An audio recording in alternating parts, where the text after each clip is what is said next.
Good morning, Smite fans, and welcome to another day of Smite esports action on this lovely Friday. It's J-Max Tucker here for the Smite Challenger Circuit, bringing it home this morning with the European regions. We're going to be starting it off. It's going to be Just F6 taking on the Snake Hunters for our first SCC set of the day, for our first set in general of the day. We got a lot of esports action, but kicking off here in the SCC, it's J-Mac. Joining me is going to be Mifflin as we get ready to dive into our set. Two of the bottom-seeded teams for the European region. Not much chance for them to move beyond the positions that they're currently in, but doesn't mean that they still can't try and fight for a little bit of bragging rights. Yeah, anytime you're playing competitive Smite, you always want to find a win, regardless of how it reflects on the seeding, the standings, and I think that's going to ring true here today. But worth noting, I think there's a little bit of a grudge match, right? Masskill moves to Just F6, and then you've got Worst Turtle moving over to the Snake Hunters, now facing off against each other.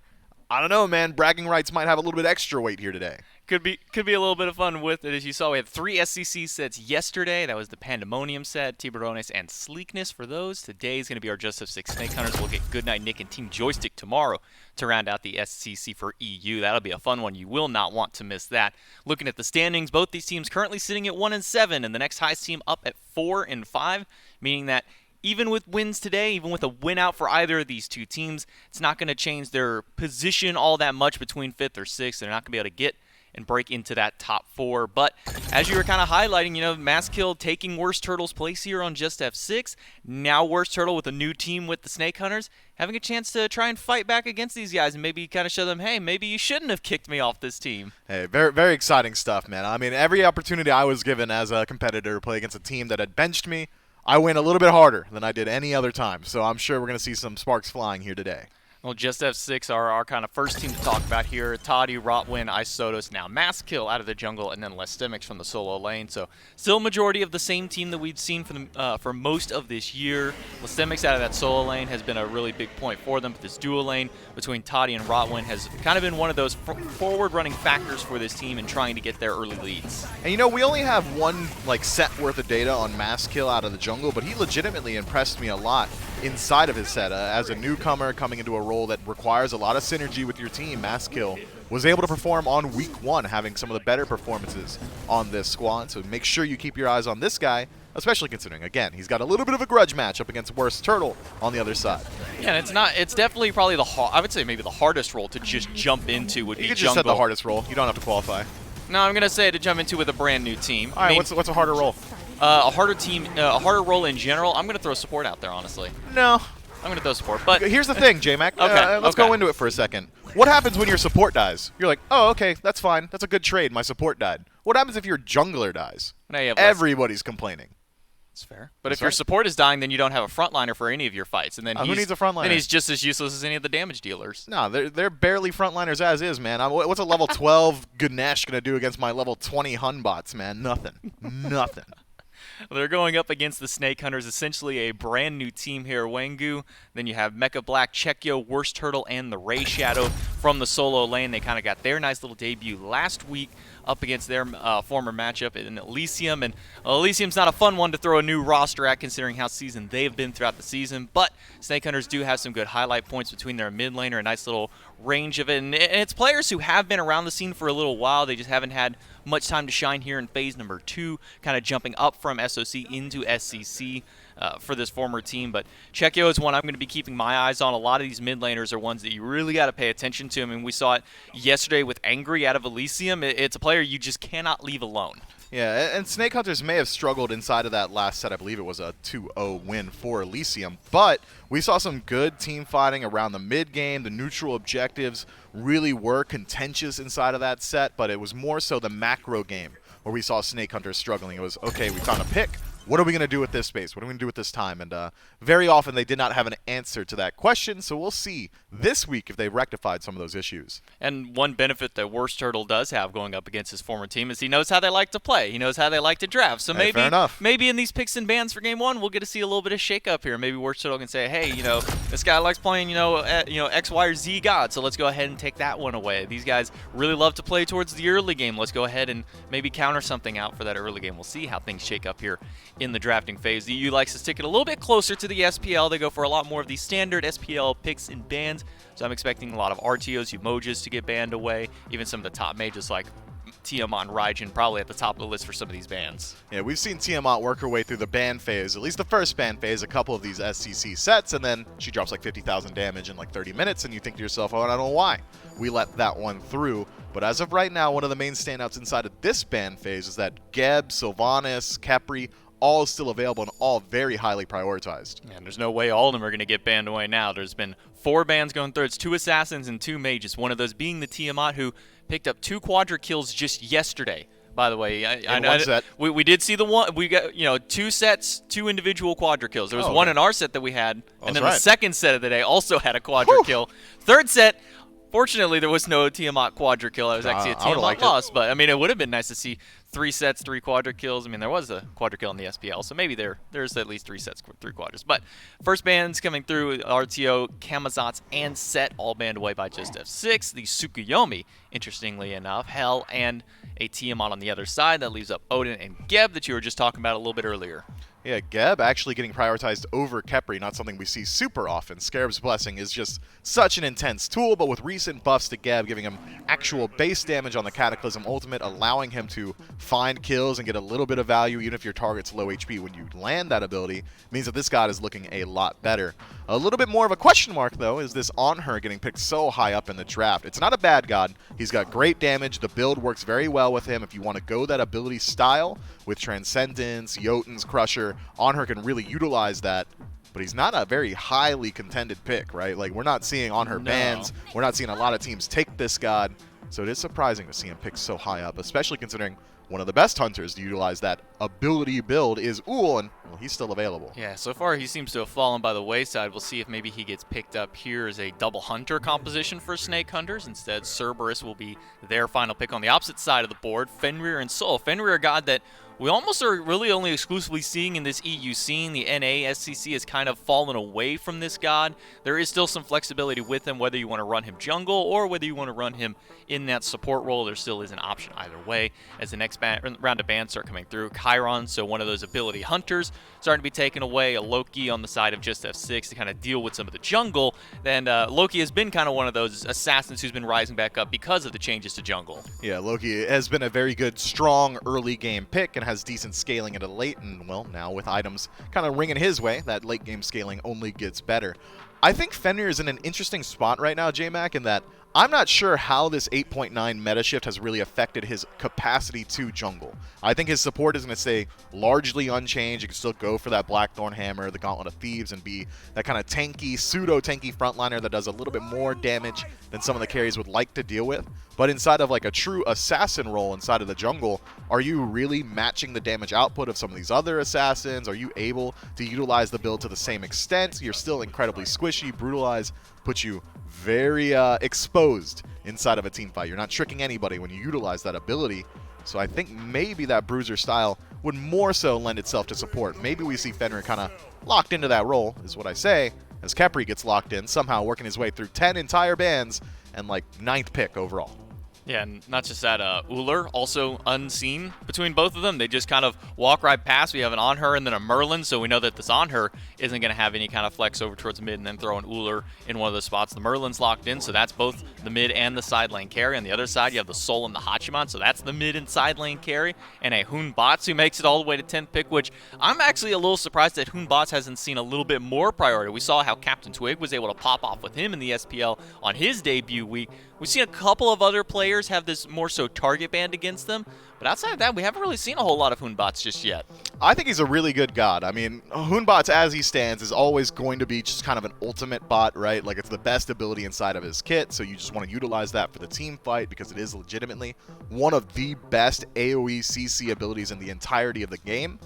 But kind of suffers a little bit elsewhere inside of the kit. The overhand smash in particular is an ability I'll rant about for actual days. I'll write a dissertation about overhand smash and why that ability is just kind of bad. In the late game, sure, you got great scaling. You're probably hitting upwards of like 700, but it's kind of a DPS loss. If you're just landing auto attacks, you're probably hitting for more. So maybe that's why we don't see Hunbatsu so much, but still certainly incredibly strong. If you're using Fear No Evil, it always feels good. Well, let's see how he pilots in the hands of Worst Turtle and the Snake Hunters. We hop into game one between just F6 and the Snake Hunters. It's J-Mac and Mifflin one more time. And then joining us is Doug, as always here for our spectator, bringing us all the action on the battleground, kind of just looking down the list immediately, and when we see a little bit of change up with the support starters to go, we have been seeing a little bit more benevolence as of lately, especially with its rework, and we've been seeing the Sentinel's gift kind of largely not be unchanged very much. It still kind of is one of those go-to things, but interesting to note, a full set of beads across the board. Every single player on the map has purification beads as a first relic.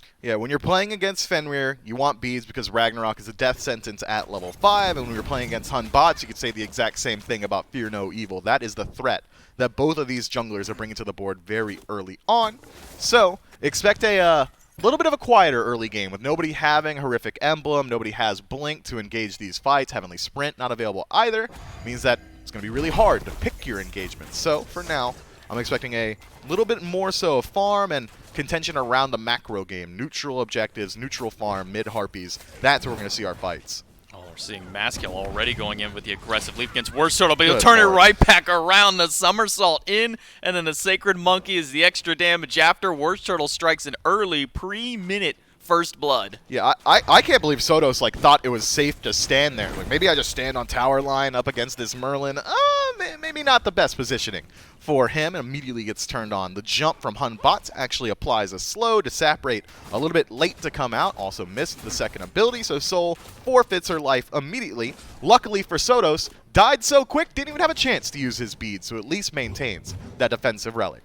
And he will be able to get back to the base fairly quick, or back to the lane fairly quickly. He did go to base very quickly, almost instantly. Pretty much instantly. He was the first one back into base. Yep, and then first one back into his lane after dying. So he doesn't miss out on too much, a couple of creeps here and there because of it, but he has that Gilded Arrow, so he'll be able to get a little bit of extra gold so long as he can get the last hits on those minions. And that's kind of the one thing about Soul that I've noticed, is there's really no single starter item that goes on this god. It's kind of just a plug and play. You want a little bit of extra gold, so you get the Gilded Arrow. Do you want some extra basic attack damage, so you go on mannequins? Do you want some extra sustain, so you go Vampire? There's so many options available to this mid laner. Yeah, Gilded Arrow feels like a much more aggressive starter item for Soul. You want to be able to utilize that passive early on for poke advantage, for fight advantage, and I think Sotos kind of missed that bus. It's not really going to be easy to utilize Gilded Arrow when you get first blooded at the actual 1 minute mark, so instead now you're going to have to wait a little bit on this build to hit its fruition, to hit its pace. And speaking of Sotos' build, I think that might be like a Bancrofts in the first slot, which is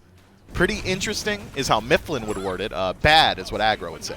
Well, it's looking to be at least a 1v1 skirmish here, and Chekio is losing this 1v1 at 80 damage and auto. Sotos is winning these trades every day of the week. Chekio, how good are your juke boots? He's able to get away from quite a few of them, but finally we'll turn it around, and on the left-hand side, Toddy picks up a kill up against his opposition. Wengu falls down. Now it's 2 kills up for just F6. Still slightly behind in gold, but getting 2 big picks. Bro, I don't even know what happened, right? Like, we looked over at the dual lane for 1 second, then all of a sudden Sotos has an entire level lead, is invading red buff and going for an early kill. That's not exactly how you'd expect the Soul who got first blooded so early on to pan out, as Worst Turtle finds himself caught out by Listemics. Worst Turtle going to get stunned by Listemics, has to use the beads instantly to brutalize in for some damage. Sacred Monkey to give him the teleport, and Elite out of Ray Shadow gets him out, and now Chekio and Sotos again fighting, but it's Sotos who comes out on top of that trade once again. Now with that Gilded Arrow, he'll be able to clear out those mid camps just to make sure he gets some extra experience. And I think out of the bets, it's not something you'd expect somebody who gets first blooded to be the one being aggressive at the enemy's red buff, but Sotos is making it work so far. He is. Now Maskill able to return the favor and strip away Worst Turtle's speed buff, but maybe puts himself a little bit out of position here. That's going to be an early beads to avoid the slow and should spell the end of that engagement, thanks to nice peel from Listemics, just locking down the entirety of the lane. Yeah, Maskill only level 3, so he's falling behind in experience to Worst Turtle, but stripping away the speed buff is always going to feel bad for the enemy jungler. I mean, you could probably be a good testament to this Mifflin, how bad it feels to lose a speed buff, especially this early in the game. Are you saying I lost a lot of my speed buffs, J-Man? No, I'm just saying, as a jungler, losing your speed buff, especially this early in the game when you don't have that full movement speed, has got to be one of the worst feelings, and Worst Turtle will let him know how angry and how upset he is about it. He'll walk right over level 5 in a Fear No Evil, no beads. I mean, Maskill falls down. Meanwhile, in the left lane, Wengu forced to use the beads defensively to avoid the root from Rotwin. but is able to get back into his tower before Abduct is in range and maintains his life. Nice play a little bit earlier on from Worst Turtle to be able to catch out Mass Kill, forces his beads with a leap, and then forces his life with the ultimate a little bit later on. But yeah, to speak to your point, getting your speed buff invaded feels not very good.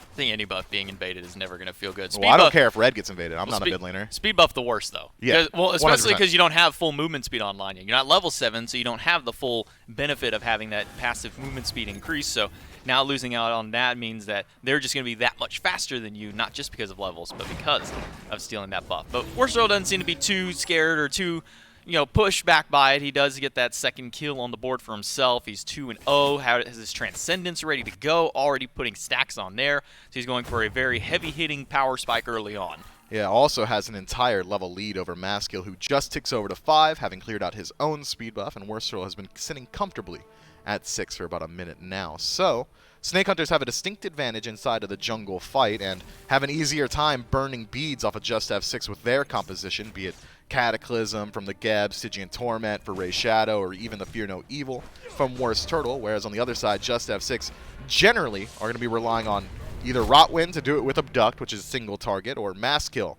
to do it with Unchained or Ragnarok, which are both incredibly single target abilities. So Just F6 going to have a much harder time dealing with this Penta beads from Snake Hunters, whereas Snake Hunters in the team fight, I don't think they're really overly concerned about all these beads. I mean, they've got multiple ways to pop multiple sets of beads between Fear No Evil, you have the Stygian Torment from Ray Shadow, Cataclysm from Mecha Black. I mean, even Wengu's going to have some good single target CC to burn if you get somebody with an Impale stun. Yeah, all these 5 beads, those are going to be very easy to burn for the side of Snake Hunters. They'll go ahead and try and take away those mid camps. I think they at least got one of them, maybe both stolen away. Snake Hunters pretty much got about 500 gold to Just F6. Those first couple of early kills been helping out Just F6, and their farm game been able to stay on top by stripping some of those buffs away. Supports about a half-level difference between them. Rotwind's been at 6 for some time. Mecha Black just ticks over, and well, Toddy, he's got a nice little advantage here in this dual lane after taking out Wengu earlier, about a level up over his opposition. Yeah, Wengu now stuck inside of his tower, and I don't imagine he's able to leave it anytime soon, but maybe able to defend his purple buff. Rotwind and Toddy, they're walking in, though. They're going to make you earn it. It's going to be a Cataclysm from Mecha Black to try and confirm it, and he will be successful in doing so. He'll use that rollout and get all the way back, away from everything, away from this entire fight. Make sure he can stay alive and get a little bit of extra experience. He'll stop by the back camps and have his mid laner come help him out. Geb, not really known for his early clear, not really known for much clear as a whole, but Mecha Black will at least be able to get a little bit of a level lead over him now. It's now level 7 for Mecha Black versus Rotwind, who's still sitting at that level 6. Yeah, Rotwind's been splitting a lot of farm with Toddy GR, and Wengu being forced back to base as often as he is means that Mecha Black gets a little bit of solo farm inside of the lane. But this does mark the 2-minute mark of Toddy GR just sitting on the tower line, and Duo gotta think someone should rotate over. Mecha Black Mask goes in very aggressively against Worst Turtle. Quick revive from Rotwind. Nice. Make sure he goes through, but the Sacred Monkey was still on top. He's able to dive in, but doesn't get the follow-up kill. So one big ultimate and a set of beads burned by that Fear No Evil. Maskill, though, tries to head back in, wants those Harpies so bad. Chekio flickers forward and maybe puts himself a little bit too far out of position. How far can he run before he gets caught? He'll avoid one ultimate, be able to get away from another, waiting for the peel from his solo laner. He'll get pulled back in by Rotwind, and the cage will make sure to lock him down. Lysemic gets one, but Worst Turtle comes back in and picks up a return kill. Ray Shadow did the best that he could to peel for his mid laner, but not quite enough. A little too aggressive out of Chekio. Yeah, Chekio wanted that kill more than he wanted to live, and it's pretty clear that's how that one pans out, but at least a mid lane trade, Sodos whiffing the majority of his kit, is putting himself pretty far out of position to chase out Chekio in return. So a little bit of parity across the board, not just inside of the kills in that engagement, but also at the top of your screens. It's only about 300 gold separating these two squads. 9 minutes in, experience, pretty small amount as well, closer to 500 in favor of the Snake Hunters. This is a dead even match, and at the 9-minute mark. But as of right now, I think important power spikes are starting to ring true. Sodos in particular, about to finish off that Typhon's Fang. Going to have a lot of survivability and a lot of damage. Skill going aggressive for Worst Turtle, but he'll pick up Wengu instead. A quick Geb shield will make sure to get him out. Wengu throws out the spears to get some extra damage, but now it's Chekio who's rotated over and is putting the hurt on Rotwin. Worst Turtle teleports over and picks up Toddy and makes it a 2-for-0 swing for the Snake Hunters. 2 for 0, but an expensive engagement. No ultimates left for the Snake Hunters to try and push this lead even further, but Toddy GR dead for 15 seconds. You've already got 4 people grouped on the left-hand side. You know Ragnarok is down as well. Could have been an opportunity for the Snake Hunters to look towards that Gold Fury, but instead it is a reset back to neutral. Wengu going to try and catch up a little bit by clearing out a wave and putting it into the tower up against Toddy GR, who is now going to have the same level as this on her from the Snake Hunters, and now the Snake Hunters find themselves with a comfortable 300 gold lead. I want to talk about a big power spike. Worst Turtle just got his Erendite online after going back after that last engagement, so a nice bit of extra power, and once he pops that ultimate, going to get even more damage on top there. 4-0-1, as you just highlighted. Not fun if you're just F6 looking down the barrel of a 4-0 Hunbatsen. Could only get worse from here. Yeah, it really could, man. I mean, he's probably going to try and pick up something like Brawler's Beat Stick in this next slot. Could even go towards Crusher if he wants to go really, really hard. He could go towards that Heart Seeker if he's able to find a couple more kills to expedite that build. And then all of a sudden, this Hunbots is a one-man walking army. I already don't like many people's odds in a 1v1 up against Worst Turtle at this point. 2-level lead for the Hunbots over Mass Kill in the jungle. But just F6, they've got their eyes on the objective. 4 players from F6 are here to try and take this Fury. It's only Mecha Black to try and defend against it. He'll use the knockup early in a Cataclysm. That's not going to be much more than that. After expending the ultimate, now he's looking to still go back in. We'll use the rollout, slows down Rotwin. The impale from the ultimate comes out. Rotwin has to use his own in a quick response, but Wengu impales him right against the wall and takes him down with another basic attack pulled in by Chekio. Toddy takes a good chunk of damage, but that's 1 down for the Gold Fury. But now with the solo laners over here, Ray Shadow may look to turn around and get an extra kill, but a quick jump from Lastemics makes sure that he gets out. So it's only 1 down for just F6 for that Gold Fury. You know, unfortunate ultimate from Worst Turtle there, trying to catch out Toddy GR in the jungle. Unsuccessful in doing so, but finding that pick is very important for the Snake Hunters. Able to get something back after just F6 strip away that neutral objective. And now the game simplifies a little bit with only 1 neutral objective on the map. Pyromancer, the only thing that's feasible at this point of the game. Snake Hunters may have dropped the ball a little bit around the Gold Fury, but now don't have to worry about it and instead can shift their attention over towards this right-hand side of the map. And anytime you're not fighting around Toddy GR, who has had a pretty large advantage in this dual lane for the last 12 minutes, is probably a pretty good time for the Snake Hunters. And this is a solid set of carries on both sides of the map that can really start shredding through these objectives. On her with his passive, and then you throw out the Pillar, get some extra basic attack damage, can start stripping those away quickly, and then you have a Merlin to boot with it between the fire and ice stances, get a lot of damage out. Look on the other side for just F6, you have a Soul, who's one of the best objective and tower killers in the game for the mages, and Toddy, who can throw down a banner and increase that attack speed for both him and anybody standing inside of it. Objectives are not safe for either of these two teams. No, they certainly aren't, but as of right now, the gold's still remaining largely even. The largest separation, actually, we've seen all game is about 1,000 in favor of just F6, but outside of that, experience still favoring Snake Hunters means that this game is dead even. We are in a gridlock right now, and neither team can feel confident enough to go towards this Pyromancer without finding a pick first. Fear No Evil used to get mass kills beads, and that's going to be a nice trade out for Worst Turtle.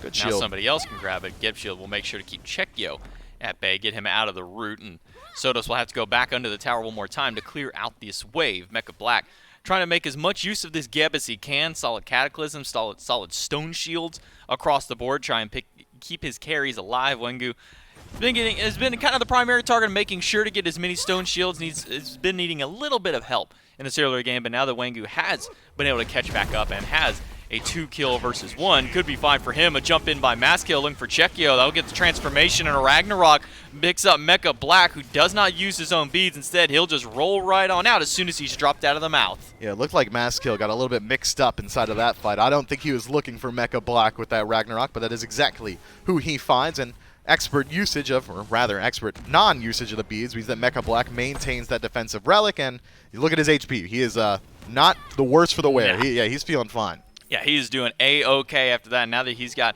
the remainder of his team on this mid lane, heading over towards right where Ray's Shadow is, they could be looking for a pincer maneuver here against one of these players. Sotos is caught in the middle of it all. He'll use it to separate quickly to try and avoid some damage. Just gets in time before the pull goes through, but Chekio flickers in, throws out the Blizzard to zone him, and keeps Sotos in one nice little spot for Wengu to take him out with the ultimate. That's going to be one down for just F6 and a quick disperse from the rest of the team. Pretty cheap kill as well, only really costing the Desert Fury there. So Mecha Black going to have his ultimate very shortly, and every single member of the Snake Hunters is incredibly healthy as they look at this Tier 1 mid-tower siege. That's going to be one Tier 1 down. Lystemix caught in the middle of everything. He'll leap in after a pull from Rotwin against Mecha Black. He'll drop down the cage. That leaves just the Geb there, but the Fear No Evil in the back line will disperse everyone else. Toddy has to use his beads. An ultimate from Ray Shadow will find two, and a quick beads from Rotwin will make sure he gets away from it. Tier 1 tower still stands, and it's only Sotos who has fallen so far in the fight. Worst Turtle still has decent positioning around the back of this engagement if Snake Hunters do elect to stick around, knowing that Mass Kill is forced back to base, but instead go for the easier play. Pyromancer in the neutral objective could be where they set their eyes, but Lystemix just showing face. Rotwin turning the corner says, look man, you guys can't do this, not right now, but maybe just F6 can, as Snake Hunters, they've fully reset.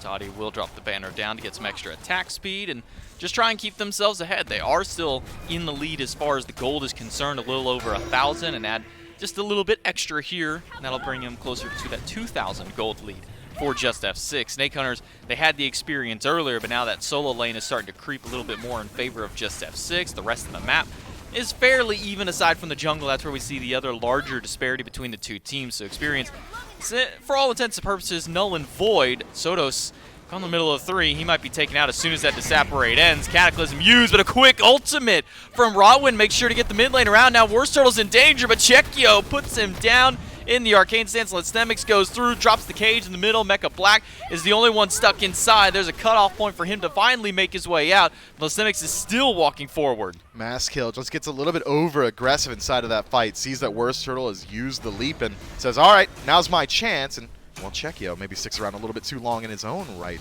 getting caught out by Lystemix in mid. Quick flicker of the Bird Bomb Aegis away, but is that enough to save his life? He gets a Soul Gem proc, but the heal's not going to be too big for him. He's able to juke out for just a little bit longer, but Rotwin takes him down. Thought Wengu was going to save his life, and now it's turned back against Rotwin with the rotation of the rest of his team. Ray's Shadow and Wengu team up to take down the support. And now, finally, there's a little bit more parity inside of the KDs here. Rotwin trades out his life for Chekio, and that is a phenomenal trade for just F6 support for mid laner, but it does cost a fair bit. Beads used by Sotos on the tail end to avoid the Stygian Torment means that Sotos, who has been struggling so far this game, might continue to do so without that defensive relic for the next 2 minutes. Worst Turtle, he's got a good target, and it's Toddy GR. Toddy will use the Aegis to get away from the overhand smash, and then the auto trade is going in favor of Toddy. That Aussie kicks in, and the lifesteal is just too much. Worst Turtle will be taken down, but now that Wengu is returned, it could be a quick turnaround for the boys of Snake Hunters, trying to go for the 1-for-1, but the Impale misses Toddy.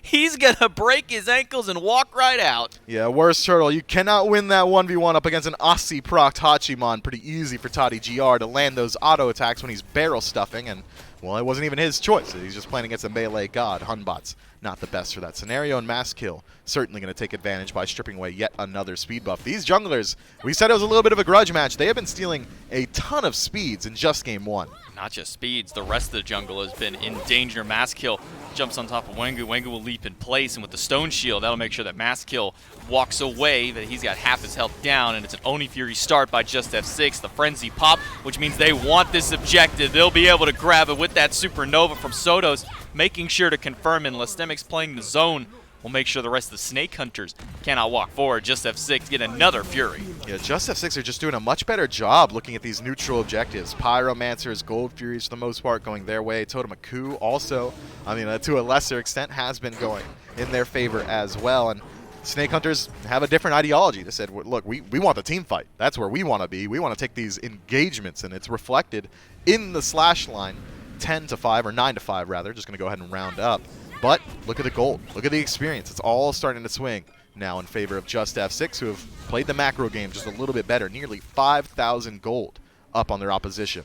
Yeah, The only point where Just F6 is behind is in the jungle experience, level 15 versus level 17, but even then, Worst Turtle has been losing the last couple of trades, and more so his ultimate have been really single target focused in these last couple of engagements, using it just on Sodos or just on Mass Kill or just on Toddy like we saw in that left side, and hasn't been able to get too many big trade outs with that ultimate yet.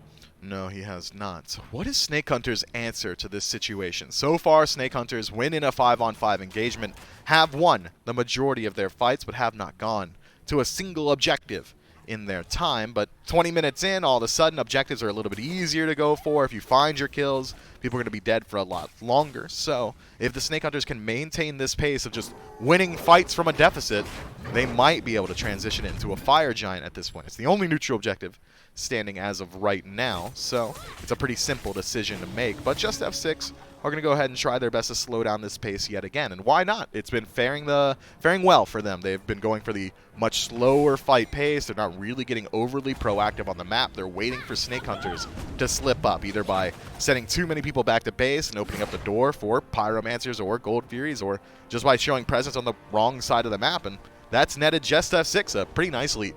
Sodos has a pretty nice chunk of damage online. The Bancross Talon, the Typhon's Fang got finished up, and then immediately after a Telkind's Ring. Going to give him a little bit of extra basic attack damage, a little bit of extra damage on top of what his basic attacks were already doing. Then you throw Toddy in there with the banner and the upgraded Frenzy from Just F6. If objectives were already something you didn't want to leave alone, well, that Gold Fury was a very good example of how quickly this Just F6 team can shred down one of these neutral objectives. And now, setting their sights back over towards the Pyromancer. It has respawned, and they'll make quick work of it, already down to half health just as quickly as they walked over, and now it's already gone. Snake Hunters again, just a little bit late, caught sleep at the wheel, and Just F6 sneak away with yet another neutral objective. It was quick, to be fair. That was an incredibly fast Pyromancer, but again, the Snake Hunters are just playing very cautiously at this point. It was almost a distinct shift. In the early game, it was Snake Hunters all over the map looking for early game aggression, and then all of a sudden at like the 15-minute mark, they said, oh, we're behind in gold. Let's stop doing stuff. And if you don't play your own game, you're probably going to lose against the enemy's game. And Just F6's game has been working out yet again, but now, with nearly a 6,000 gold lead, we'll see if Just F6 can transition that into their first legitimate team fight win, or if they just pull the Fire Giant, I guess. They're going to pull it. Ray Shadow is on the way. Maybe he can try and stop it, but Sodos is shredding through this Fire Giant pretty much all by himself. They'll bait Checkyo forward and get the flicker out of him and the leap from Ray Shadow to make sure they walk away. But there's your wake-up call, Snake Hunters. You know they want the Fire Giant, or maybe they just want your mid laner. Checkyo will be able to break out of the cage with some help. Rotwin is here to try and peel for the team just in case, but Just F6 really aren't taking all that much damage. No, they are not. Just F6 have been putting out a lot of damage. Mecha Black will blink in with the Cataclysm, and that should spell the end of this fight for the Snake Hunters unless they get caught out yet again. Checkyo flickers defensively and does get caught. Immediately gets plucked back in. Rotwin will hold on to him. Lestemix pops the Frenzy and dives in aggressively, still looking for Checkyo. The stun is good, and the basic after is even better. Lestemix picks up one, and Toddy grabs Worst Total. Ray Shadow stunned in the mid lane. Toddy dives in with Mass Kill, and that'll be another kill. 3 on the board, and looking for 4. Mecha Black low. Wengu caught in the middle with the cage back up. Spells his doom. Mecha Black in the middle of 5, and in the middle of his own grave. Mass Kill gets a double kill of his own. It's a full deicide for Just F6. Well, there it is. Just F6 were biding their time for just this. They knew eventually this gold and XP advantage would net them a team fight win, and in one fell swoop put themselves ahead in the KD department 10-9 up against the Snake Hunters. Gold lead is now ballooned closer to 10,000. Phoenix gonna fall down, and the Titan might be just following. I was just about to question, do they end here? But with 12 seconds on Checkyo, they could just walk right in and take this Titan. They've got one minion sitting in the back. Actually, their minion wave got cut off, but they don't even need it. The Titan is being taken way too quickly, and what seemed to be a game all in favor of Snake Hunters, as you highlight, about that 15-minute mark, just fell apart in these last 7 minutes. Yeah, they had their hands on the keyboard, the Snake Hunters, that is. They were dominating, just sweating out of their minds for the first 15 minutes, and then at the 15-minute mark, they do one of these. They just put their hands up and let them get rolled over by the opposition, man. That is a crazy game. It's hard to evaluate that pace, right? It's hard to say why things happened the way they did. It just felt like legitimately the Snake Hunters got lost. Yeah, feels like they just kind of gave up at the last half of that game. So just F6 come up with a win in game number 1. We're going to take it to a break, and we'll get you guys set up for game 2.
I want to take off my jacket for this one. Oh, dude, this. No, I know he was supposed to take you out last weekend, but he got busy.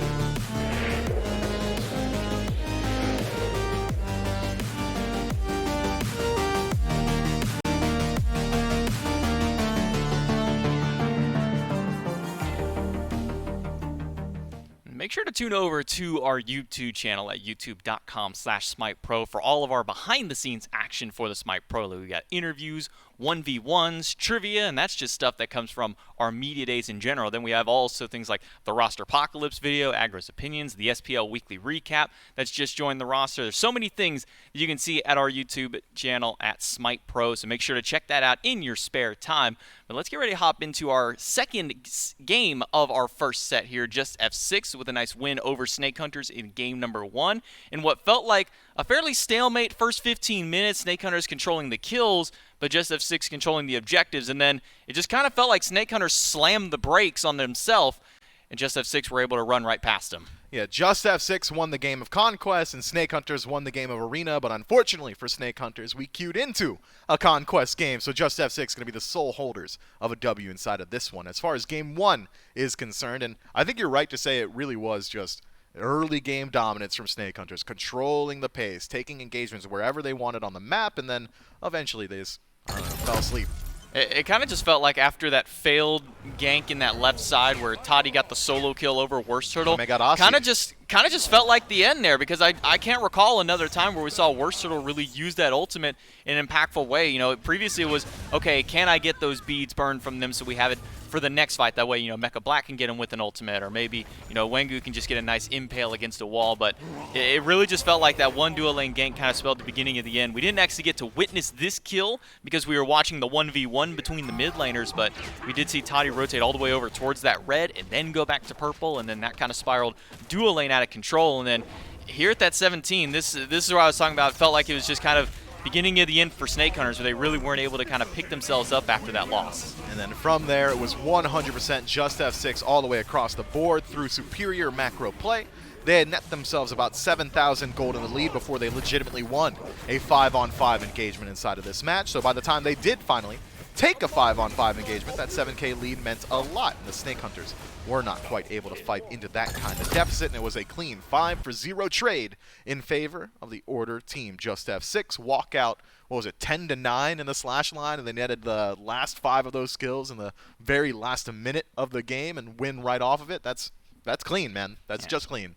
3-0 and 4, a clean slash line for Lestemix, who made his impact known in that very last fight where he picked up 2 kills. Maskill picked up a couple of kills in that last fight, and though his player damage is a little bit lower at the 8,500, the rest of his team able to get some nice pickups, and Rotwin with some very big Khepri ultimates. It's one of those gods who was kind of like not heard of for a little while there. You know, Khepri was kind of sitting on the sleeper, only a few very select players picking him up, and it felt like in these last couple 2 to 3 weeks of plays where we've really been seeing this god kind of come back and really rising to the top of priority for some teams even. Look, I feel like Geb, Khepri, and Sylvanas all have very similar play styles, but they also have a little bit of similarity in narrative structure. I feel like every 4 months, these guys come into the meta, and then they're dominant for like 4 months, they fall out of favor for like 4 months, and then they come back in. Like, it's a repeating cycle every year, and while I'm on this subject, keep your eyes on World Championships once they roll around. It feels like every single year Ao Kuang makes an appearance, and, well, he's almost completely absent in the regular seasons. Yeah, there's been little to no play that I can think of that we've seen of any Ao Kuang. Let's jump into picks and bans for game number 2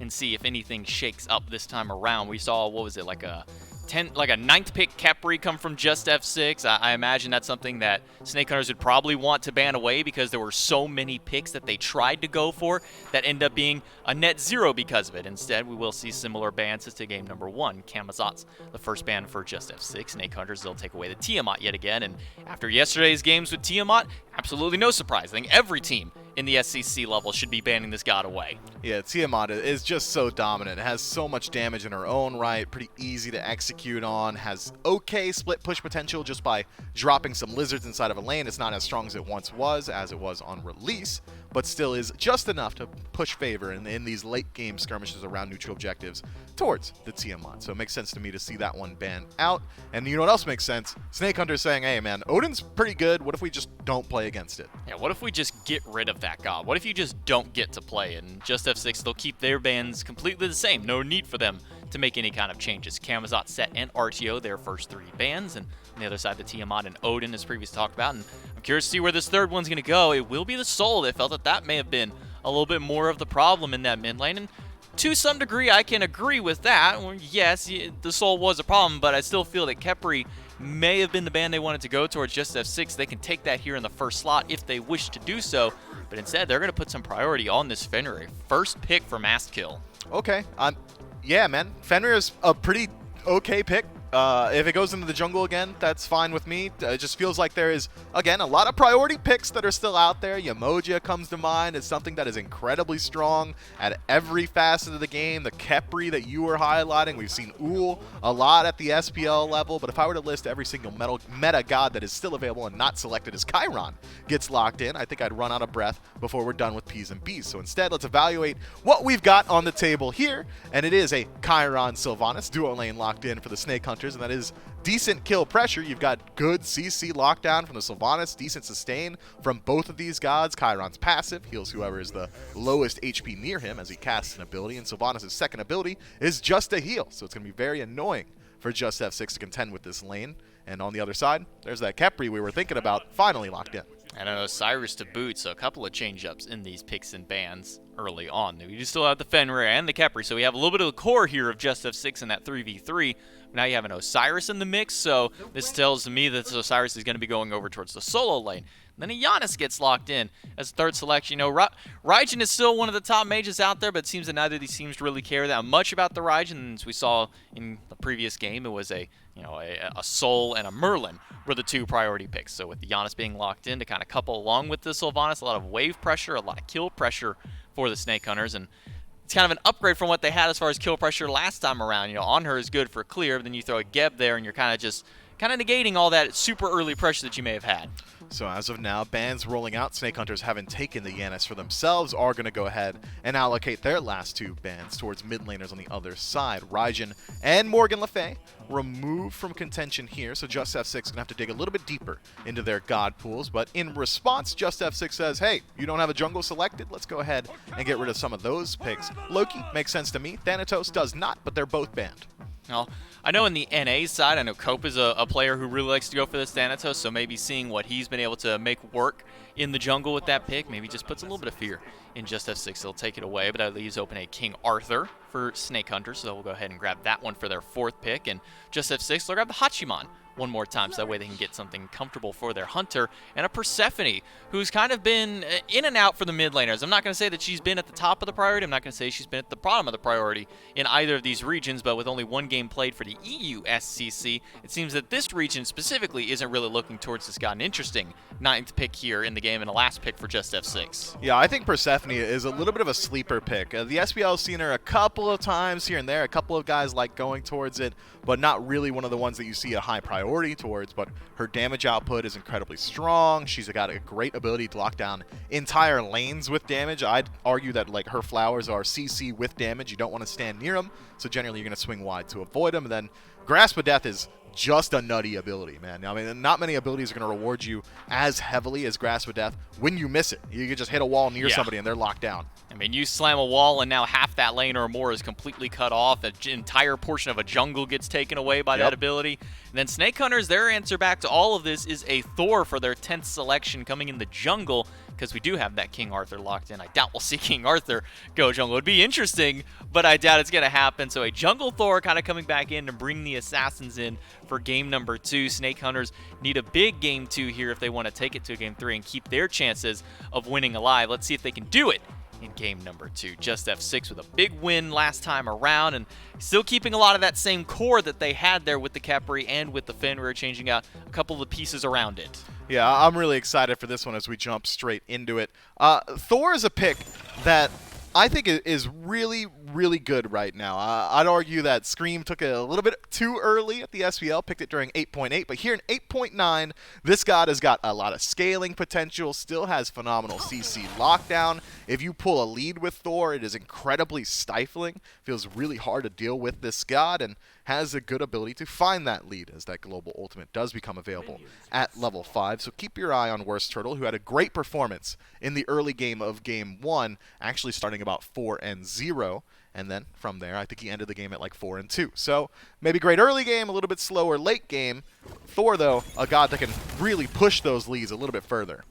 Well, Soto's already starting to get a little bit of his garden set up in the mid lane. You see a couple of plants sitting out there. It means he'll get some nice early wave pressure and some nice early damage against that minion wave, as long as he can get those basics to weave them in past the minions to get a little bit of there. But it'll be an immediate standard start across the board. You know, it's interesting to note that all the camp timers kind of changed with this 8.9, but we're still seeing a lot of the same starts. Really, the only difference we're seeing is there isn't a whole lot of priority towards Blink, where previously soul laners and supports would go for it. Is Worst Turtle going to fall again here? It's going to be a quick portal. He'll be able to get away. Mass kill with some very aggressive play towards that mid camp, but kind of going back to it, we used to see Blink out of really both the side lane frontliners because they wanted to be sure to get to that wave first, but now we're not seeing it as much. Instead, we're seeing all this pressure back towards mid. Checkyo, the only god able to get away from that nonsense would be that Giannis. He makes it out alive, still holding on to his beads. Yeah, that portal play to make sure Worcester was able to work his way out was incredibly good, but highly risky. We saw what happens when portal isn't available and there's a Fenrir on the other side. Maskill realizing that Checkyo had used it for utility just to make sure that this Thor was able to survive means that you're going to lose out on, like, what was that, like 75% of your health immediately. Maskill goes in with the Unchained, but misses this time, so Worst Turtle will get to keep the majority of his health bar, and doesn't look like he's picked up that stun yet for at this level 2, just going for a straight damage. Level 3, he'll be able to pick that up and maybe try and stop some of the nonsense that Maskill has been able to do early on, but now it's Maskill who's been taking quite a bit of poke. He's down to half health. He'll be able to walk in the jungle and try and get some of that extra healing back for himself. And back over towards the duo lane, Toddy on the Hachiman one more time, had a strong performance on it in game number 1, even getting a solo kill up against Worst Turtle around that 17-minute mark, so sure, he's more than comfortable going back to this pick. Yeah, Mecha Black is abducted there, but being Sylvanas having sustain and being as far into his side of the map as he was means that there's very low threat towards him, so he does hold on to his Blink this time around, and they're not Blink, beads rather, Penta beads for the Snake Hunters yet again in this one. I am keeping my eyes on the relics of Lestemics, though. Going for teleport in that first slot is not something we see super often here in Season 8, so maybe he's looking to utilize that for early rotations, teleporting towards Gold Furies, Greater Scorpions, dual lane fights, things along those lines. So keep your eyes on this Osiris and how mobile he's allowed to be inside of the lane, considering Ray Shadow goes for the beads. Ray Shadow, he's going to have to use those beads. He gets stunned out by the tether, but not enough damage. The sickle just off the mark. Sotos gets tapped by the unstable vortex. Worst Turtle walks under the tower to walk around the minions and pick up first blood again here for Snake Hunters. Yeah, Worst Turtle's early game presence is so incredibly strong. Sotos now falling for first blood 2 games in a row. This time, though, makes it about 3 minutes further into the game than he did in game 1, so a much better look for this Persephone. And with Persephone's slight rework recently, a lot of her abilities have changed, but namely the passive, very different. No longer do you die and then just kind of come back as a ghost and be able to fight out inside of these engagements. Instead, it's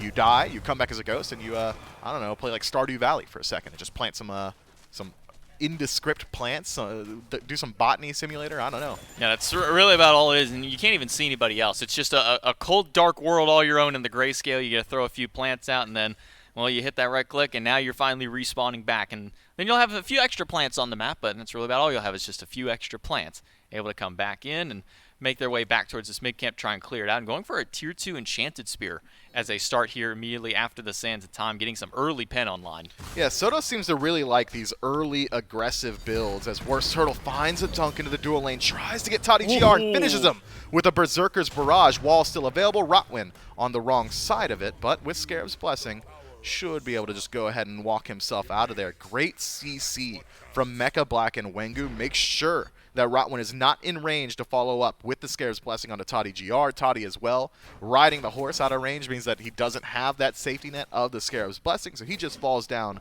absolutely for free, and Worst Turtle notches the second on his belt.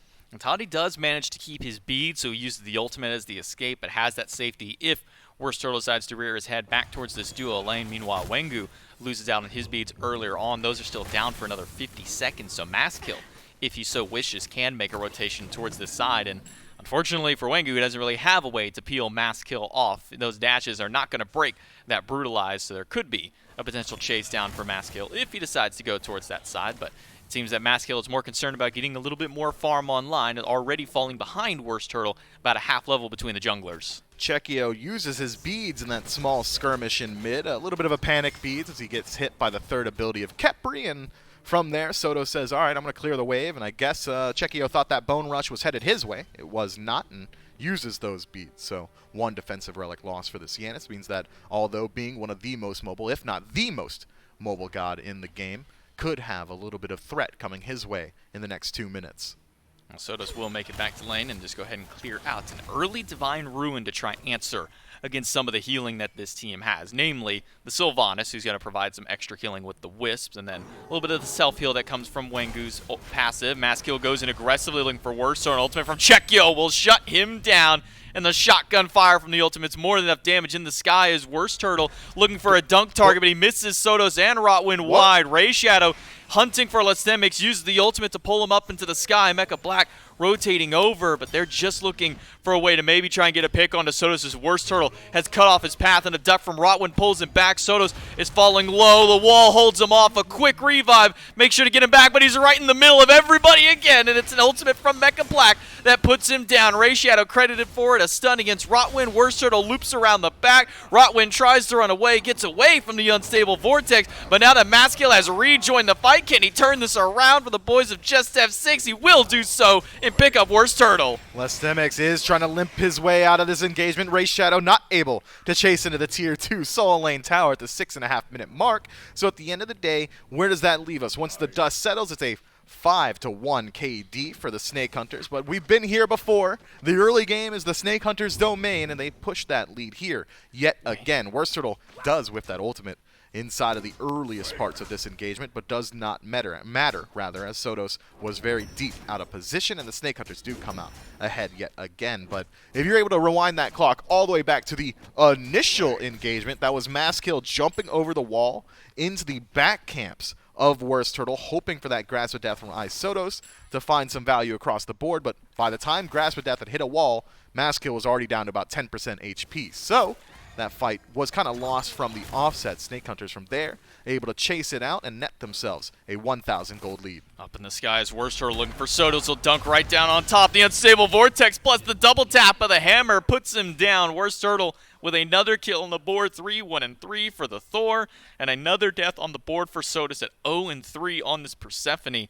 One thing to note in that last little fight, Maskil started and ended that fight. The fight went on for so long, and the cooldowns and the respawns were so low that he was able to come back to life, fight again, and die again. That's where his 2 deaths lie. 6-1 for the Snake Hunters here, just 8 minutes in, 1,000 gold in their favor, but it's the similar song and dance that we saw in Game 1. Now it's Rotwin in danger. He'll get cut off by the wall, dashes right into it, and use the ultimate to hold himself in place. The pull won't be good, but there'll be a portal right when he lands down, and an easy pickup for Chekio. Yeah, Chekio credited for the 7th kill so far for the Snake Hunters, but this pace is very similar, as you highlighted, to what we saw in Game 1. Just F6 may have died a couple more times at the 8-minute mark than they did in Game 1, but the gold lead is still incredibly similar. Only 1,000 in favor. The Snake Hunters' experience is the exact same position that we were in Game 1, but this time, Lestemics finds himself 2 levels up over the Ray Shadow out of the Soul Lane. It still is a 2-level lead for Worst Turtle, directly what we saw in Game 1 yet again. So, although the Snake Hunters find themselves with a comfortable 1,000 gold lead as well as a lot of kill pressure on the map, I don't think they're out of the clearing just yet. They're doing just fine. Lestemics, in fact, has about a level and a half lead over Ray Shadow. The side lane Hunters over here, Toddy and Wengu, are sitting fairly even. Wengu about to finish off his Transcendence, where it's been an Iqbal start for Toddy, just like we saw in game number 1. If it's a similar bout, then we'll see him run towards the Aussie and then the Wind Demon after, if he decides to go the exact same build path, and I don't see any reason not to. It seemed to work out just fine for him in game 1. He'll team back up with Rotwin and meet Wengu in the middle of the lane, but because it is a Hachiman, there really hasn't been a whole lot of kill pressure, so Wengu's been able to kind of comfortably sit here and free farm this game compared to last. No, Wengu's been playing a lot more freely inside of the lane, I'd say, but once these ADCs start to hit their stride around that 2nd or 3rd item slot, that could be an opportunity, or maybe this is the opportunity. Wengu loses out on those beads as Rotwin is able to connect the abduct around the corner there, and now that Chiron, who has been sitting comfortably in lane, very safe, has lost one of those safety nets. Still does have death immunity thanks to Centaurus. The ultimate, if he is able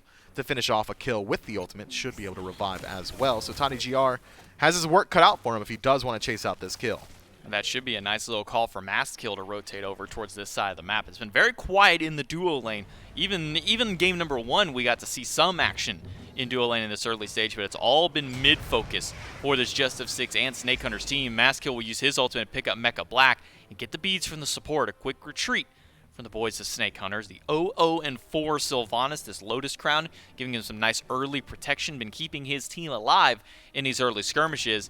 Now Mastkill without an ultimate, without any kind of safety, he's going to use the beads right after the pull from Mecha Black. The ultimate, just a little off the mark there. Good thing for Mastkill, he turned around just in time to see it coming. He'll sidestep it away. Very late beads there from Mastkill. I think if he was willing to utilize that, he probably should have done it a little bit earlier so he doesn't lose out on all of his HP, but is able to at least maintain his life this time. But it is a 1-level lead inside of the jungle for Worst Turtle, just like we saw in Game 1, and the Snake Hunter's still playing with a ton of confidence on the map, but the looming darkness, the looming threat of Just F6 just walking to a Gold Fury, taking it, and completely closing up this game is still there. Pyromancer going to be spawning up pretty shortly, as Mastkill has started to look towards that Greater Scorpion on the Fire Giant side. Could also be an avenue back in for Just F6. And again, Snake Hunters have struggled mightily in their last couple of sets around these neutral objectives, so Just F6 might be able to just do that.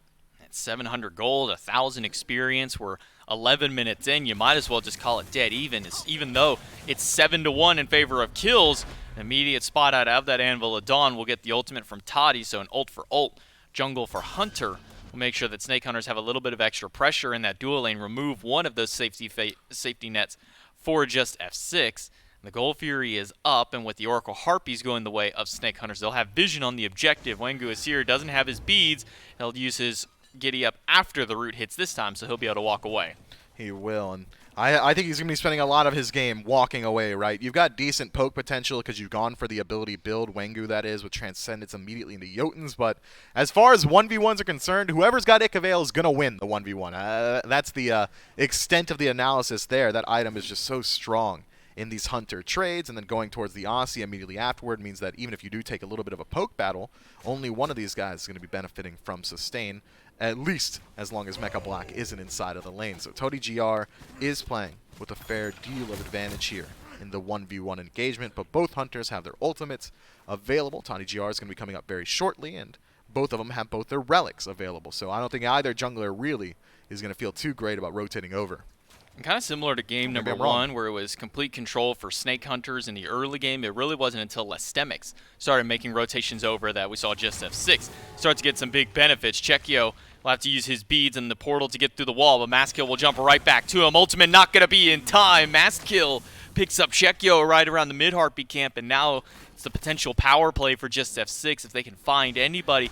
Mecha Black's beads are back up, and he'll make it back under the Tier 1 tower. Instead, it's dive against Worst Turtle, gets the ultimate out of him, and just in time, he loses out almost 3/4 of his health just from a couple of hits from Mastkill and Lestemics. So Chekio is going to be dead for 20 seconds. Worst Turtle no longer has his ultimate available, so what will Just F6 do with this space on the map? Invading red buff, that's a good start. Mastkill seems like he wants the kill here up against Worst Turtle in the back while the rest of his team pulls the Gold Fury. And that 1,000 gold lead that Snake Hunters had is immediately erased. Now Just F6 have a 300 gold lead and only going to be further once this Gold Fury goes down. Wengu gets caught out, uses the giddy up to walk away. Centaur's popped to try and get the damage from the ultimate. They'll leash it immediately. That way he can't steal it away. Just F6 pick up the Fury. Mastkill picks up Wengu and then takes his life with the jump right after. Only one of these teams is going for the stuff after the stuff, man. Only one of them has made that choice, and it is Just F6 every single time. The Snake Hunters, for the last 14 minutes, have won every single fight. Every single one. Multiple engagements have gone their way.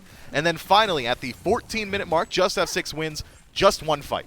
The first time this game they've won an engagement, what do? They crush the entirety of the Snake Hunters' lead. They go towards the neutral objective and completely turn it around. The macro play here is the diff. They're getting like coach diff. I can only imagine, right? The shot caller diff inside of this one. Just F6 now sitting with their own gold lead, closer to about 2,000. It's kind of that similarity that we see with a team like Elysium, where if Elysium is fighting early, they're usually winning, and then they're going for objectives. But if Elysium is, not really winning any of the fights, they'll just sit back comfortably, say, okay, we'll farm up, we'll try and keep this lead as minimal as possible, because once we do have that power spike that we need, we're just going to fight, then we're going to win, and then we're going to take objectives. Snake Hunters have been fighting and winning, And then not taking objectives. That's their whole strat. No. Elysium. No. Oh, we're talking about Elysium. Elysium, fight, win, and take objective. That's pretty good. Here, Snake Hunters are all about fighting and winning the fights, but objectives are the last thing on their mind. It's the farthest thing from their mind. I don't think they've taken a single objective in either of these games yet. And that might even include... no, they've taken a Scorpion, I think, at least. They've definitely got a Scorpion for themselves, as Pyromancer is pulled out by Masskill here, but the Ray Shadow able to turn that corner and say, hey, man, I know neutral objectives have been going your guys' way, but maybe not this one. Masskill, though, says, all right, see you later, walks away, and object permanence does not exist, so Just F6 is going to go ahead and pull that one out yet again. Double global ultimates available to the Snake Hunters, but neither one utilized to close the gap and defend that neutral objective, and Just F6 pushed their lead even further. In a matter of a minute and a half, Just F6 have had a 3,500 gold swing their way. Snake Hunters lose one fight, and now they've pretty much lost all the leads that they had. No longer is there a lead with that mid lane. No longer is Worst Turtle really far ahead of Masskill like he had been in Game 1 and 2. Even experience has tipped over in favor of Just F6, about 2,000 to their name. They do get the mid camps, at least. Worst Turtle still does have about a half-level lead over Masskill, but it's nowhere near the lead that we saw not even 2 minutes ago. No, Masskill's done a good job of closing that gap up, and we've seen his damage output inside of these fights. Nobody is safe when this Fenrir is around, and he has gone for a pseudo auto-attack build Berserker Shield. Actually, the selection for Masskill in that third slot could be a serrated edge coming up next, even a stone-cutting sword as an option. So we'll see how that one pans out. But Masskill, I don't envy anyone who lines up against him in a 1v1, man. This Fenrir is doing a ton of damage, has great sustain thanks to the Seething Howl, decent lifesteal baked into the kit, and a ton of penetration thanks to the build.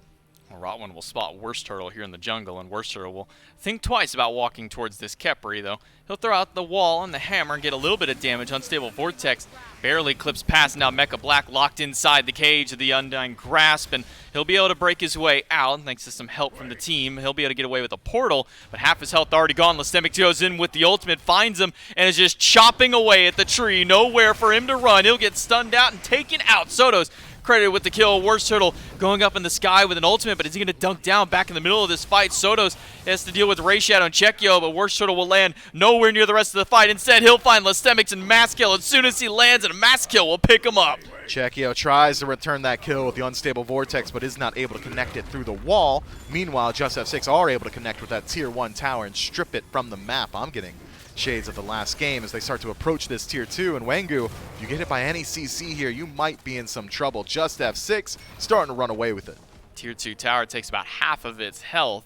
They took the Tier 1 and now can look over to picking up the red buff. Sotos will grab that and immediately back towards the farm game for Just F6, or maybe just go back to base and spend up some of that gold in hand, a little over around 1,000 gold for each of those players as they make their way back towards the base. Lastemics can pick up the remainder of that breastplate that he's picked up as a start if he decides to make his way back over and do so. He's sitting on about 1,600 gold in hand. Everybody else has had that opportunity to go back, and Toddy looking towards a dominance for his fourth item, get himself a little bit of extra percent penetration, especially for those basic attacks, since that seems to be the route that this Hachiman wants to go. A Rage picked up and a nice little stack on it in that fight. Remember when Worst Turtle was like 2 or 3 levels up just a couple minutes ago? Now it's a 2-level lead for Masskill out of the jungle. Worst Turtle actually now taking over to 17, so maybe about a level and a half in favor of this Fenrir at this point of the game. But Just F6's win condition has just respawned. Oni Fury rejoins the realm of the living on the map, and maybe we see Just F6 try and utilize their lead to force an engagement here if Snake Hunters are willing to give it to them. Beads and Aegis used by Chekyo. He still has that ultimate if he wants to go for an Oni Fury snipe. It looks like he will potentially set up to do so. Mecha Black has to use his ultimate. Masskill takes a ton of damage, but Just F6 bait long enough for the Oni Fury to go down. They'll pick that up and further extend that gold lead about 5,000 in their favor. Ray Shadow, he's just walking forward, slamming those abilities, but not getting a whole lot for it. Chekyo just consistently being poked back, and we'll send him back to base. Yeah, Chekyo having a very hard time applying his damage inside of these engagements. He is going to be lacking for some cooldown percentage coming up pretty soon. I mean, he's got the Spear of Desolation. That's a little bit, but generally you want like Chronos Pendant on Yanis so that you can be walking through these walls consistently and allowed to play that pseudo-assassin solo agent role inside of these team fights. But as of right now, Chekio's build kind of lends itself a little bit more so towards a traditional mage role. He's got a lot of burst potential, and he's got a lot of follow-up potential, and decent follow-up to be had. If it's Worst Turtle finding a dunk or Mecha Black using the ultimate, there's a lot of tools they can utilize, or maybe Chekio just gets caught here. Chekio got caught using the portal. A nice pull from Mecha Black will grab Rotwin away, but Rotwin isn't in too much danger by it. Maskill immediately jumps over towards Chekio, gets his ultimate and half of his health, and it's a dunk in from Worst Turtle, finds Maskill. He's down to half. Back through the portal is Chekio, but Lestemix is here to greet him on the other side. Maskill picked up by Ray Shadow. Sotos takes down Chekio, and now all sights are set towards Mecha Black as he's falling low, and the beads from the tree have to be used. Now Wengu in danger. Lestemix is just W-keying at the Horseman and will continue to do so until the rest of the team decides it's maybe time to back off. Toddy GR able to steal away the speed buff towards the tail end as Worst Turtle tosses some of his damage over the wall, but as it stands, just F6, 5 strong. It's only Sotos who has been weakened by this engagement, and the Snake Hunters, well, they've used a lot of their ultimates, they used a lot of their relics, and maybe they used a lot of their life force. Mecha Black caught out. Toddy starts out at the Pyromancer, but he'll turn back towards Ray Shadow and Wengu as they walk forward and deal a little bit of damage back, but now on towards the Pyromancer yet again. Just F6 trying to get this objective pressure, and Maskill trying to get some kill pressure. Worst Turtle feels the brunt end of the damage from this Fenrir. Wengu caught out by the ultimate from Lestemix. He's forced to run away, but Lestemix will just hold that W key and keep running into the enemy backline. Pyromancer down, and maybe a Fire Giant immediately afterward. Already down to half health. These crits from Toddy are shredding through the objective. Fire Giant down to 30%, and nobody in range from the Snake Hunters. It's just Ray Shadow working his way forward, and he's got Lestemix standing guard against him, and now that fight has immediately turned around. It wasn't Fire Giant that won that engagement for Lestemix, but it does help out to resustain some of that damage he took up against the Ray Shadow. So what's the answer here? Just F6 with Fire Giant on 5. Going to go ahead and keep their pressure up and head for this right tier 2. Almost catching Ray Shadow on his back, but not quite able to. Rotwin backing under the tower. A little bit of fun coming out of the support. He's down to half health. Tower falls down over towards the Phoenix. Nobody from Snake Hunters besides Ray Shadow are here to even defend it. Everybody else was on the opposite side of the map just farming up. Phoenix, by the time anybody makes their way over, is already down. Maskill has to use his full mobility just to try and get away. Centaurus comes out from Wengu just to get some extra damage, but it's a quick and clean escape from just F6, unless Worst Turtle has something to say, but he won't turn and try and start this fight just yet. Worst Turtle still has that ultimate available if just F6 stick around a little bit too long, and he's got the flank position. But Snake Hunters, they're getting caught out pretty early on. Chekio forced to use the ultimate defensively, and Wengu, Centaurus was used a little bit earlier on trying to defend that Phoenix all on his own. Just F6 pick up a Pyromancer, just about uncontested, I'd say. Fire Giant goes the same way. Phoenix goes down the same way, and every single Gold Fury this game has also gone down the exact same way. Yeah, Just F6 have the complete control of objectives. Snake Hunters aren't even really stepping up to these. We saw them the most contest that we've seen was a little bit of contest at the Gold Fury, but there was too many frontliners pushing them away. And then Fire Giant, we saw Ray Shadow try and walk up, and Pyromancer, we did see Wengu try and walk up with Ray Shadow.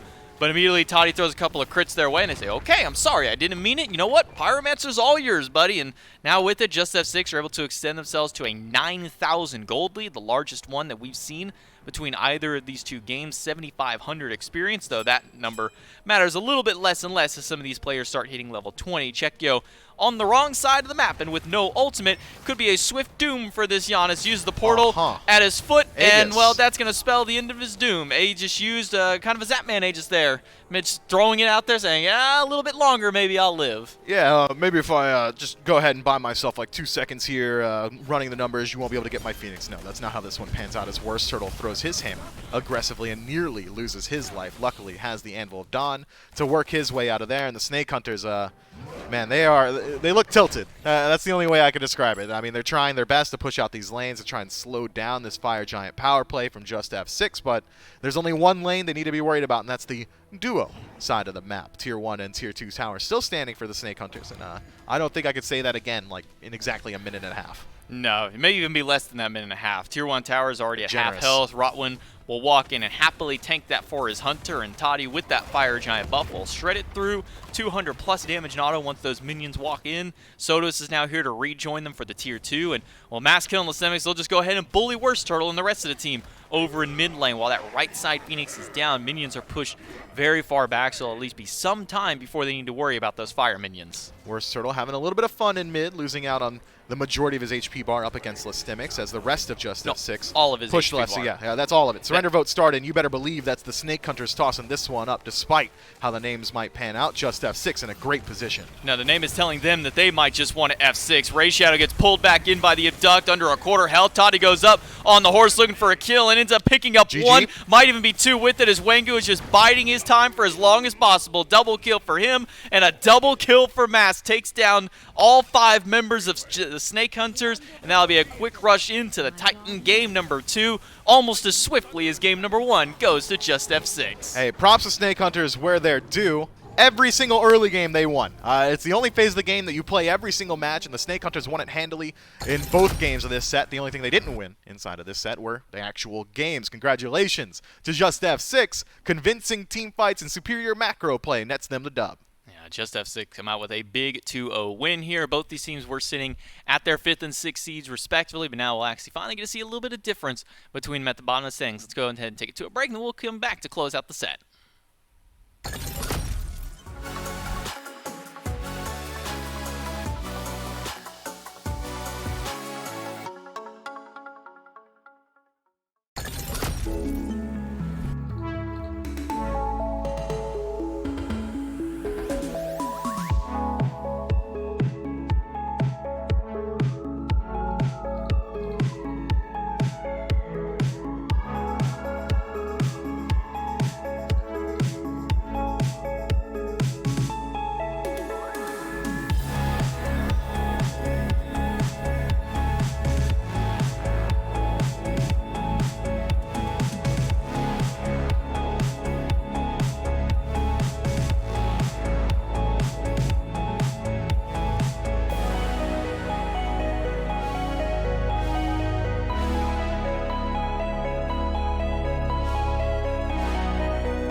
Well, welcome back one more time for the Smite Challenger Circuit. Just F6 get a nice win over the Snake Hunters in Game 2, and with that, and a Game 1 win, that means they get to close their set 2-0. And it pretty much, honestly, I'm just going to be real here, Mifflin, it just looked like we watched Game 1 on repeat. It seemed like 14, 15 minutes in, Snake Hunters have complete control of the game. They were up 7-1, and then all it takes is one little fight for Just F6, and the Snake Hunters slam the brakes again, and Just F6 get a runaway with the mid-late game and just dominate in game number 2. Legitimately just run back the original death segment. The Game 1 death segment we could play back verbatim, and I think it applies just as well here to Game 2. Just F6 were not in a position where they were forced to adapt to the game style of the Snake Hunters. It was the reverse. Snake Hunters were forced to adapt to Just F6, and they did not here in Game 2, so they find themselves in the exact same position. But worth noting, Masskill has a much better performance this time around individually. 7-2 for this Fenrir with 4 assists to boot. The damage output inside of the late game was crazy. Yeah, part of 11 out of the 12 kills. So when you're part of almost every single kill and effectively doubling the damage he did in game number 1 from the 8,500 now to nearly 18,000 at the 17.5. Masskill much stronger in his name this time around. Lestemix even puts up a nice chunk of damage. Rotwin, the nature of the Khepri, you're not going to have a whole lot of player damage, and really didn't need to use his ultimate all that much this game comparatively to game number 1. Still seemed that maybe the Khepri wasn't the problem. Maybe it was the Fenrir that they needed to worry about. Masskill putting up a strong performance in game 2, and I think he said it best. We could just say everything we said in game number 1, repeat it here on game number 2. It's not going to change a whole lot. Snake Hunters, they've got the early game down, but the early game isn't where the concern is. Let's take a look at the schedule and see what we still have ahead for us this week in the SCC. It's going to be Goodnight Nick and Team Joystick on Sunday. You'll definitely want to tune into that match. Yes, That's sir. sure to be some big sparks flying. The Herculean Hooves and Average Joes on Saturday. Hooves trying to maintain their second seed. They need a big win there to make sure that they can guarantee that spot for them, especially because Winter Dogs fell to Sleekness, which means that that second seed does have some potential to maybe be stolen away there by the Herculean Hooves. Let's look at the standings for the European side to see where everybody falls in line. And not a whole lot of change. It was the bottom 2 teams. It just means that Just F6 get to maintain that lead over Snake Hunters. And now that they have a 2-2 split, I think that the only way that Just F6 falls back down would be some kind of a tiebreaker game. But being down in the 5th and 6th seed, I don't think a tiebreaker game is the least of anybody's concerns. No, they've got their eyes towards the top, but it is going to be hard to close that gap. I mean, just look at it. Elysium sitting immaculate at 8-1, and the rest of the boys are on a resurgence. Worth noting, Goodnight Nick actually had been struggling at the earlier parts of this phase and has made a great resurgence so far, finding themselves in the 3rd seed. Yeah, about that 3rd, 4th week is where we started seeing that turnaround from Goodnight Nick, and now they went from being 4th, maybe even looking towards a 5th seed team. Well, they're up and getting ready to battle for 2nd seed in the European scene. So keep your eyes peeled for that Team Joystick and Goodnight Nick. But we got more action for the Smite today. No more SCC. We're moving on to the SPL immediately after this. So yeah, keep everything going. It's Tartarus Titans and Valhalla Valkyries for the first set of the day, and the Olympus Bolts and the Camelot Kings, 2 top teams, going to be battling it out for our 2nd set. We got way more SPL to go beyond there. We got a double header in the studio tomorrow. Olympus Bolts and Leviathans, and then the Dragons and Scarabs face off. Again, both of those in studio. Then we close the week with the Scarabs Valkyries and the Camelot Kings Only Warriors. Still should be a good match between those. But before we go into the SPL, we do have the waiting room coming up immediately after this. So if you want to get some fun insight, maybe learn a little bit of trivia, you never know what you're going to find out on the waiting room. There's always some fun to be had. Yeah, I'm definitely going to be watching this one. My match of the week, though, J-Mac, has to be Jade Dragons up against the Solar Scarabs. I mean, in phases of past, they were the Dragon Slayers, the Solar Scarabs, that is, and the Jade Dragons being a top-seeded team. It's always fun to see some of these upsets, but worth noting, Solar Scarabs have been on a bit of a resurgence recently. Sure, they got rolled over in their very last set, their most recent set, but the 2 before that were looking very strong, so I'd like to see them try and reprise their performances of phases of past. And maybe we will get to see the Dragon Slayers return, but another one to keep your sights on is that Atlantis Leviathans and Olympus Bolts match. That one has been a heavily contested matchup for the entirety of this season of the SPL. We're going to go ahead and take it to a quick break, and then we're going to come back with the waiting room just shortly after, so stick around and we'll be right back.